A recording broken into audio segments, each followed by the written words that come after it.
बिस्मिल्लाहिर्रहमानिर्रहीम। स्टूडेंट्स अस्सलाम वालेकुम। आज हम आर्टिकल डिस्कस करेंगे example of vector product and some properties of vector product. तो बिस्मिल्लाह करते हैं। पहली एग्जांपल है torque is defined as cross product of position vector R and force F. बेटा ये बात हम डिस्कस कर चुके हैं कि जब आप दो वेक्टर को मल्टीप्लाई करते हैं, अगर उसका आंसर वेक्टर आ जाए तो उस प्रोडक्ट को हम वेक्टर प्रोडक्ट का नाम दे देते हैं। और वेक्टर प्रोडक्ट को डिनोट करने के लिए हम दो वेक्टर के दरमियान क्रॉस का निशान डालते हैं, इसलिए वेक्टर प्रोडक्ट को हम क्रॉस प्रोडक्ट कह देते हैं। तो टॉर्क यहां पर वेक्टर है, ये वेक्टर है, ये एफ वेक्टर है। दो वेक्टर को आपस में मल्टीप्लाई कर रहे हैं, अगर दो वेक्टर को आपस में मल्टीप्लाई कर रहे हैं तो आंसर भी क्या आ रहा है, वेक्टर ही आ रहा है। और इसलिए हमने कह दिया torque is a vector product of position vector R and force F. लेकिन ये फार्मूले की डेरिवेशन कैसे है, एक्चुअली थोड़ा सा इंतजार करना पड़ेगा आपको। इसके बाद वाला जो आर्टिकल है उसका नाम ही टॉर्क है, तो वहां पर हम इसके बारे में इन डिटेल पढ़ेंगे।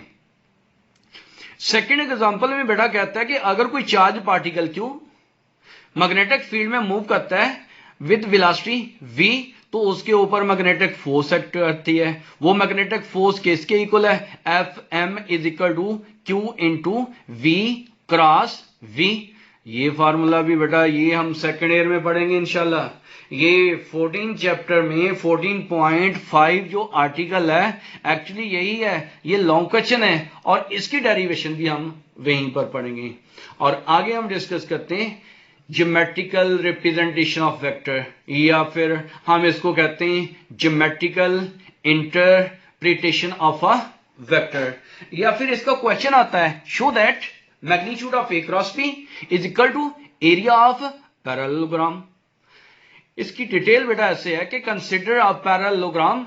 आप एक पैरेललोग्राम कंसिडर कर लें, उसका नाम रख लिया है ओ पी क्यू आर, और इसकी ये ओपी को वेक्टर ए से रिप्रेजेंट किया है और ये जो वेक्टर बी है इसकी साइड को ओ आर से रिप्रेजेंट किया है। ये कहता है इसकी एडजेसेंट साइड है, यानी एक दूसरे के साथ ही मुलाका है। तो आप यहां पर कह सकते हैं कि आपके पास ए क्रॉस बी किसके इक्वल आता है, A B sine theta into N unit vector के इक्वल आता है।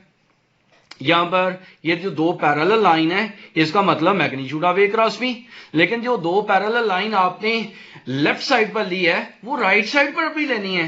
एक्चुअली अपरेंटली महसूस नहीं हो रही कि ली है या नहीं है, लेकिन एक्चुअली गौर करें यहां पर इसमें और इसमें फर्क क्या है। यहां पर एन यूनिट वेक्टर है, यहां पर एन यूनिट वेक्टर नहीं है। इसका मतलब ये बनता है कि यहां पर आपने एक्चुअली दो पैरेलल लाइन ली है, ये तो है ही मैग्नीट्यूड है। तो मैग्नीट्यूड की आप मैग्नीट्यूड कैसे ले सकते हैं, यूनिट वेक्टर की मैग्नीट्यूड लेंगे, और यूनिट वेक्टर की मैग्नीट्यूड किसके इक्वल होती है, 1 के इक्वल होती है। इसलिए यहां पर एन यूनिट वेक्टर नहीं लिखा।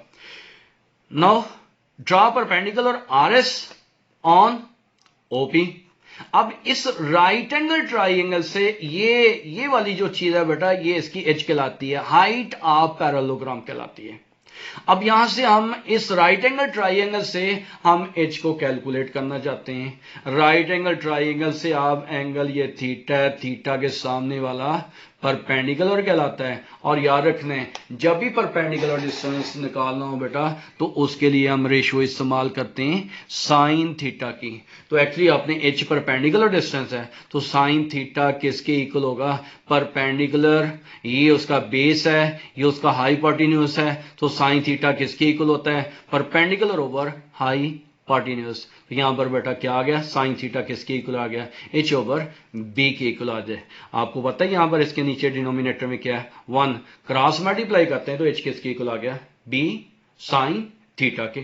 तो यहां से फिर आपके पास इस इक्वेशन को दोबारा लिखें, आपके पास क्या आ गया, ए क्रॉस बी किसके इक्वल आ गया, ए बी साइन थीटा, वही लिखा है। ए से मुराद यहां पर मैग्नीट्यूड ऑफ वेक्टर ए है और बी से मुराद क्या है, एच, बी से मुराद, तो यहां पर ए को एज इट इज, एच को एज इट इज, और ए से मुराद है बेटा ये बेस ऑफ पैरेललोग्राम और एच से मुराद है हाइट ऑफ पैरेललोग्राम। और आपको ये पता होना चाहिए base into height, base into height क्या होता है, एरिया ऑफ पैरेललोग्राम। और magnitude of A cross B किसको रिप्रेजेंट करता है? Area of parallelogram. आगे बेटा इसकी फर्स्ट वन कैरेक्टरिस्टिक्स है जो आपने पहले ही ऑलरेडी डिस्कस कर ली है। ये हमें पता है कि ए क्रॉस बी जो है वो बी क्रॉस ए के इक्वल नहीं होता, या फिर दूसरे अल्फाज में ए क्रॉस बी जो है वो इक्वल है किसके? माइनस बी क्रॉस ए के। और इस प्रॉपर्टी को हम नाम क्या देते हैं? नॉन कम्यूटेटिव प्रॉपर्टी का नाम देते हैं। आपको ये पता होना चाहिए A dot B dot A के इक्वल था। अगर ऑर्डर चेंज करने से आंसर चेंज ना हो रहा हो तो उसको हम क्या देते हैं? Commutative property. लेकिन अगर ऑर्डर चेंज करने से आंसर चेंज हो रहा हो और वो इक्वल ना ही, जैसे ए क्रॉस बी क्रॉस ए के इक्वल नहीं है, तो इसका मतलब ये कम्यूटेटिव प्रॉपर्टी को अवे नहीं करता। Cross product of two perpendicular vector have magnitude. देखिए अगर दो वेक्टर परपेंडिकुलर है तो उनका वेक्टर प्रोडक्ट किसके इक्वल होगा? फर्ज करें आपके पास एक वेक्टर ए है एक बी है, ये इक्वल होता है ए बी। क्योंकि परपेंडिकुलर की बात की है इसका मतलब उनके दरमियान एंगल कितना आना है? 90, और साइन 90 कितना होता है? 1 के। तो ए क्रॉस बी किसके इक्वल आ गया? A B into N unit vector. अगर आप मैग्नीट्यूड लेते हैं इधर की मैग्नीट्यूड लेंगे तो यूनिट वेक्टर की मैग्नीट्यूड किसके इक्वल आती है? 1 के। तो क्या यूनिट वेक्टर परपेंडिकुलर नहीं होते? अगर यूनिट वेक्टर परपेंडिकुलर है तो in case of unit vector cross product किसके इक्वल होगा? लेकिन ये आपके पास ये आई यूनिट वेक्टर कहलाता है और ये जे यूनिट वेक्टर कहलाता है, और ये के। और ये आपको पता है कि एक्स के लॉन्ग ही आप आई ले सकते हैं, वाई के लॉन्ग ही आप जे ले सकते हैं, जी के लॉन्ग आप के ले सकते हैं। और याद रखते हैं जब भी आप दो यूनिट वेक्टर को आपस में मल्टीप्लाई करेंगे तो वो तीसरे यूनिट वेक्टर के इक्वल आएगा। कैसे बेटा? मसलन आपने आई को जे से मल्टीप्लाई किया तो तीसरा यूनिट वेक्टर के था, के इक्वल आ गया। आपने जे को के ये मल्टीप्लाई किया और वो तीसरा यूनिट वेक्टर आई है वो उसके इक्वल आ गया। के को आई से मल्टीप्लाई किया, वो तीसरा यूनिट वेक्टर जे है तो वो उसके इक्वल आ गया। मैंने क्या कहा बेटा? जब भी आप दो यूनिट वेक्टर को मल्टीप्लाई करेंगे तो वो किसके इक्वल आएगा? वो तीसरे यूनिट वेक्टर के इक्वल आएगा। लेकिन कंडीशनल है। कंडीशन क्या है? शर्त यह है कि आप एंटी क्लॉकवाइज जा रहे हो, आप ऐसे जा रहे हो। आई क्रॉस जे किसके इक्वल? के जे क्रॉस के किसके इक्वल? आई के क्रॉस आई किसके इक्वल है? जे के। लेकिन अगर आप एंटी क्लॉकवाइज जा रहे हैं, अच्छा अगर आप क्लॉकवाइज जाएंगे तो फिर क्या होगा? फिर बेटा होना कुछ नहीं है, जस्ट उसके साथ नेगेटिव साइन आ जाएगा क्योंकि आपने रिवर्स किया है। और रिवर्स होने की सूरत में वेक्टर के साथ क्या आ जाता है? Negative sign. मसलन आई क्रॉस जे के इक्वल है तो जे क्रॉस आई रिवर्स किया है तो इसका रिजल्टेंट भी रिवर्स हो जाएगा। रिवर्स का मतलब उसके साथ नेगेटिव साइन आ जाएगा। सिमिलरली जे क्रॉस के आई के इक्वल है तो के क्रॉस आई के क्रॉस जे किसकी इक्वल आ जाएगा? माइनस आई के क्रॉस आई किसकी इक्वल है? जे के। तो आई क्रॉस के किसकी इक्वल है? माइनस आई के। अब हम छोटे छोटे 2-3 प्रूफ करेंगे बेटा। एक ही प्रूफ से सारा काम सीधा हो जाएगा, एक ही डेरिवेशन से। आई क्रॉस जे के इक्वल कैसे आया? देखिए आपको यह पता है कि a cross b a B sine theta into N unit vector a equal आता है। अगर आप आई क्रॉस जे लेते हैं तो इसका मतलब ए की जगह पर आई आ गया और बी की जगह पर क्या आ गया? जे। तो अगर ए है यहां पर तो उसकी मैग्नीट्यूड आ रही है, अगर यहां पर आई है तो आई की मैग्नीट्यूड आ जाएगी। अगर यहां पर जे है तो जे की मैग्नीट्यूड आ जाएगी। और यहां पर एंगल बिटवीन आई एंड जे, आई और जे के दरमियान एंगल कितना है? 90 डिग्री। और साइन 90 कितना होता है? 1।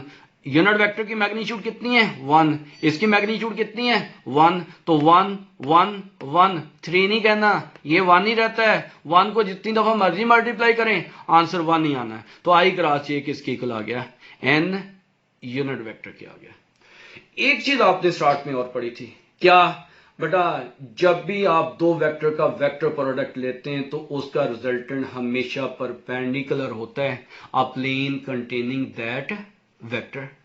मसलन बेटा आप कहते हैं आई क्रॉस जे का रिजल्टेंट एन है, तो जो एन है वो हमेशा परपेंडिकुलर होगा आई और जे दोनों की प्लेन के।